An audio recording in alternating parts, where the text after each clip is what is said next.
Rana plaza ধসের পর বদলে গেছে নির্মাণ ভাবনা, বেড়েছে পুরনো ভবনের স্থায়িত্ব রক্ষায় সচেতনতা। পুরনো দুর্বল ও ঝুঁকিপূর্ণ স্থাপনা ভেঙে না ফেলে কাঠামো শক্তিশালী করে তাতে নতুন করে প্রাণ সঞ্চারের প্রক্রিয়াই হল রেট্রোফিটিং।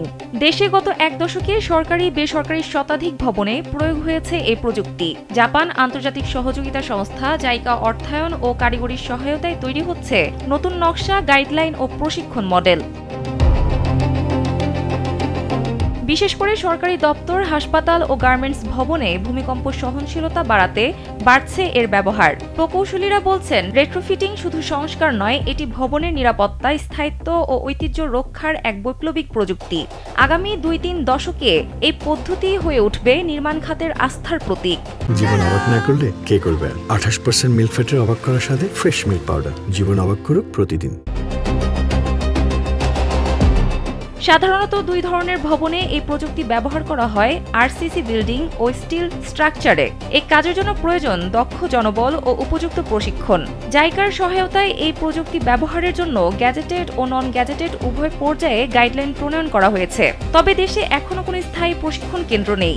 সরকারি স্থাপনার পাশাপাশি বিভিন্ন গার্মেন্টস কারখানাও রেট্রোফিটিংয়ের কাজ করা হয়েছে। কিন্তু এই প্রযুক্তি বাস্তবায়নে যেসব উপকরণ প্রয়োজন হয় সেগুলো দেশে সহজলভ্য নয়। বেশিরভাগ ক্ষেত্রেই বিদেশ থেকে আমদানি করতে হয়, ফলে বেড়ে যায় ব্যয়।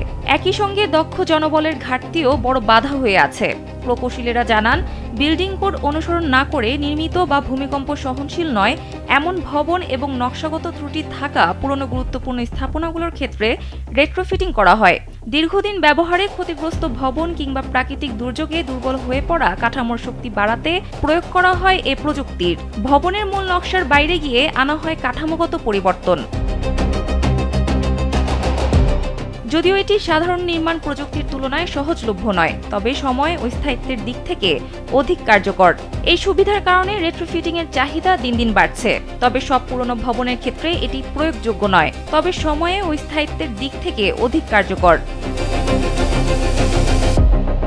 প্রকৌশলীরা আরও জানান, সঠিকভাবে প্রয়োগ করলে রেট্রোফিটিং করা ভবনের আয়ুষ্কাল ৩০ থেকে ৪০ বছর পর্যন্ত বাড়ানো সম্ভব।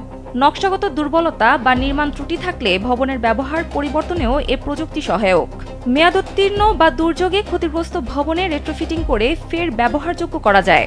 তবে অত্যাধিক পুরনো ভবনের ক্ষেত্রে এর কার্যকারিতা সীমিত। সানজিদা ইসলাম, কালবেলা।